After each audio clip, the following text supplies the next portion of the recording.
தற்போதைய செய்தியை பார்த்துக் கொண்டிருக்கிறோம். மன்னராட்சி குறித்து பேசியதற்காக விசிகாவை சேர்ந்த ஆதவ் அர்ஜுனிடம் விளக்கம் கேட்கவில்லை என்று தெரிய வந்திருக்கிறது. இதுவரை அவரிடம் விளக்கம் கேட்கப்படவில்லை என தகவல் வெளியாகியிருக்கிறது. முன்னதாக இதுகுறித்து அவரிடம் விளக்கம் கேட்டு நோட்டீஸ் பெறப்படும் என்று விசிக தலைவர் தொல் திருமாவளவன் தெரிவித்திருந்தார். கூடுதல் தகவல்களோடு செய்தியாளர் செல்வகுமார் இணைந்திருக்கிறார். அவரோடு பேசலாம்.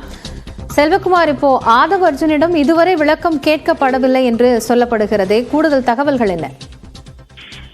நடிகர் விஜய் பங்கேற்று அம்பேத்கர் குறித்த நூல் வெளியீட்டு விழாவில் விசிகாவின் துணை பொதுச் செயலாளர் ஆதவ் அர்ஜுன் திமுகவை கடுமையாக விமர்சித்து அவர் பல்வேறு கருத்துக்களை முன்வைத்தார். இது பல அதிர்வலைகளை ஏற்படுத்தி இருக்கிறது.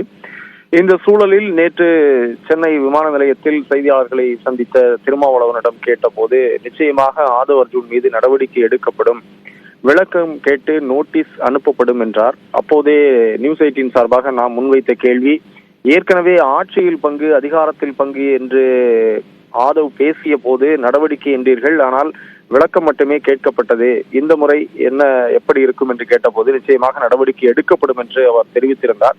அந்த அடிப்படையில் பார்க்கிற போது கட்சியினுடைய மிக முக்கிய நிர்வாகிகள் பலரும் ஏற்கனவே ஆரம்பத்தில் இருந்தே ஆதவ் அர்ஜுன் மீது ஒரு அதிருப்தியில் இருந்து கொண்டிருக்கிறார்கள். அவர் கட்சி நடவடிக்கைகளில் அதிகம் தலையிடுகிறார், திருமாவளவனோடு மிக நெருக்கமாக இருக்கிறார், எனவே அவர் தவறாக வழிநடத்துகிறார் என்ற பல்வேறு குற்றச்சாட்டுகள் எழுந்த சூழ்நிலையில் நேற்று நடைபெற்ற நிகழ்விலும் திமுக குறித்த அவர் பேசி இருப்பது மீண்டும் விசிக நிர்வாகிகளை ஒரு எரிச்சலடைய வைத்து அவர் திருமாவளவனிடம் அவர்கள் வலியுறுத்தி இருக்கிறார்கள் ஆதவ் அர்ஜுன் மீது கடுமையான நடவடிக்கை எடுக்க வேண்டும் என்று.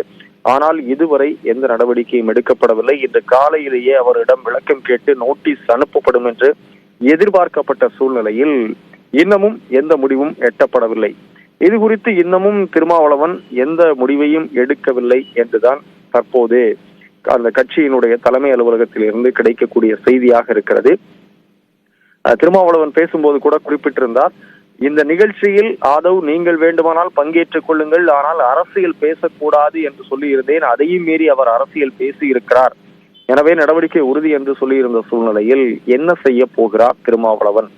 ஆதவ் மீது கடுமையான நடவடிக்கை எடுக்கப்படுமா என்பது இன்னமும் ஒரு உறுதி செய்யப்படாத தகவலாக இருக்கிறது. காயத்ரி, நன்றி செல்வகுமார், விவரங்களை வழங்கியமைக்காக.